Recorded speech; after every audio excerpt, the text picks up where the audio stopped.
What's up, everybody? You are checking out the Uncensored Pro Wrestling Podcast. I'm your host, the Hot Commodity ENC, and today we are doing things a bit differently. We're covering TNA Bound for Glory 2024. I haven't covered a TNA show in quite a bit, and I was excited because it's actually a pretty decent pay-per-view. I definitely recommend you guys checking it out. But this is going to be a pretty quick recap. Um, and I'm just going to go over the matches and what I liked and didn't like. So TNA is live in Detroit, Michigan, and we're starting off the TNA X Division Championship. X Division champion Speedball Mike Bailey defends against El Hijo del Vikingo. Um, Vikingo lands a springboard dropkick, a springboard hurricanrana off the railing to the floor. Mike Bailey lands a dragon screw, cradle driver, shooting star press for a two. Vikingo hits a Canadian destroyer, springboard corkscrew moonsault to the floor. And then Mike Bailey kicks Vikingo off the top, lands a Canadian destroyer to Mike Bailey onto the apron. And then Bailey hits a meteor rain to El Hijo del Vikingo, and Mike Bailey retains the TNA X Division Championship. Great match here between the two, and a good start to the show. Next up, we have TNA Women's Tag Team Champions SpitFire, Danny Luna and Jody Threat, defending against Wendy, Choo, and Rosemary. This match ends when Rosemary accidentally collides with Wendy Choo, and then SpitFire land the pressure drop to Choo, and they retain the TNA Women's Tag Championships. After the match, Rosemary spears Wendy Choo and then kisses her. So we're probably going to see these two women go at it down the line.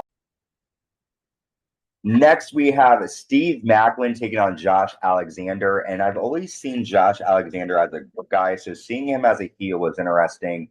The two men fight on the floor to start. Josh Alexander tosses Steve Maclin to the ring post, and then applies a figure four across the post.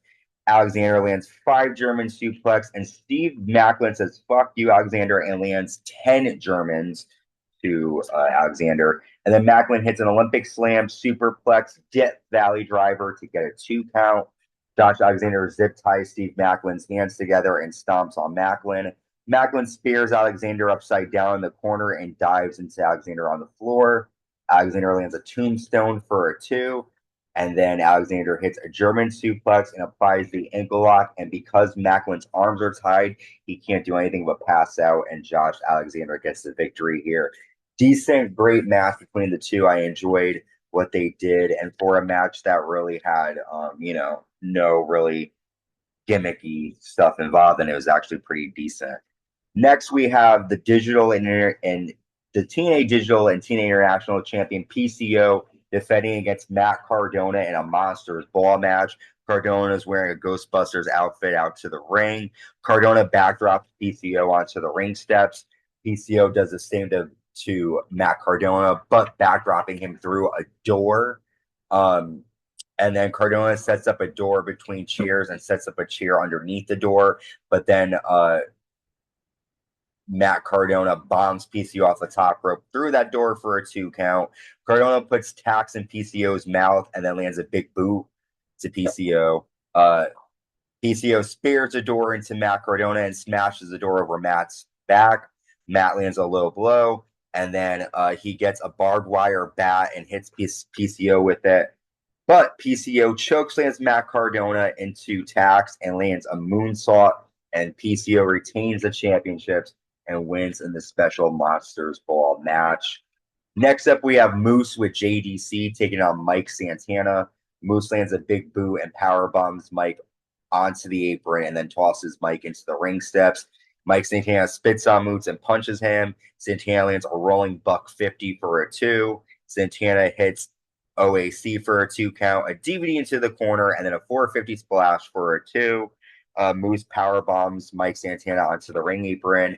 Moose spares Mike for a 2, and then Santana lands a spin the block, and Mike Santana defeats Moose here live at TNA Bound for Glory. Big win here for Mike Santana, and Moose has other things going for him. We'll talk about that when they happen, but I heard Moose is a new TNA X Division champion, so we'll see what happens there. TNA Knockouts champion Jordynne Grace defends against Masha Slamovich. They shake hands to start the match. Grace lands a rolling DVD onto the floor. Masha hits a DDT into a guillotine. Jordynne lands a jackhammer for a 2. Masha hits a springboard crossbody and a spinning heel kick for a 2 count. Jordynne lands the kryptonite crunch for a 2. Masha lands the burning hammer for a 2. Jordynne then lands a juggernaut driver for another 2 count, back and forth between these two ladies. But then Masha hits a superplex, a pile driver, and we have new TNA Women's Knockouts champion Masha Slamovich after both ladies hug. It is rumored that Jordynne Grace will be moving on to WWE, so there are a lot of people speculating that she would drop the title here to Masha. Next up, we have TNA Champion Nick Nemeth defending against Joe Hendry with special guest referee Frankie Kazarian. During this match, John Bradshaw Layfield shows up and lands a clothesline to hell to both Frankie Kazarian and Joe Hendry. Nick Nemeth lands his finisher twice on Hendry to get a 3 count. And JBL has saved Nick Nemeth many times in other companies, but this is the first time we're seeing JBL premiere in TNA, and I'm excited to see what he's got working with Nick Nemeth. And we've made it to our main event, Bound for Glory 2024. The TNA Tag Team Championships on the line in a full Metal Mayhem match. TNA Tag Champions, The System versus ABC versus the Hardy Boys. During this match, Matt hits Alicia Edwards with the twist of fate, and then the Hardys powerbomb Eddie Edwards through the tables on the floor. They climb the ladders, and the Hardy Boys are new TNA Tag Team Champions. And with that, I've covered all of Bound for Glory. Until next time, stay safe and stay uncensored.